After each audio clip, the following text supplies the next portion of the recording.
भगवान श्री कृष्ण का जन्म कंस का वध कर समस्त पृथ्वी लोक को उसके अत्याचारों से मुक्त कराने हेतु हुआ था। किशोरावस्था में ही वह गोकुल से मथुरा आ गए तथा दुष्ट कंस का वध किया।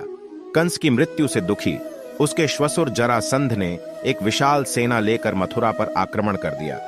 इस आक्रमण में उसके साथ शिशुपाल और कालयवन जैसे शक्तिशाली राजा भी शामिल थे।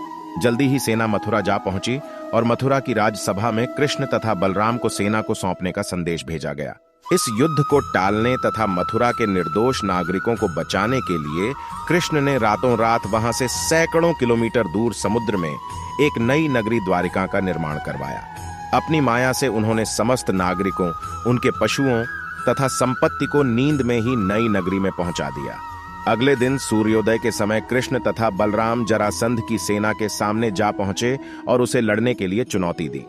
जैसे ही जरासंध और दूसरे राजाओं ने कृष्ण को मारने के लिए शस्त्र उठाए, दोनों भाई भागने लगे। उन भाइयों के पीछे जरासंध तथा कालयवन जैसे राजा भी भागने लगे। कुछ ही देर में दोनों भाई बहुत आगे निकल गए और उनके पीछे केवल मात्र कालयवन रह गया।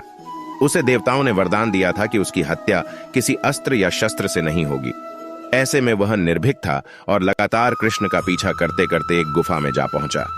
गुफा में राजा मुचुकुंद सो रहे थे, जिन्हें इंद्रदेव ने वरदान दिया था कि जो भी उन्हें उठाएगा वह उनके देखते ही जलकर भस्म हो जाएगा।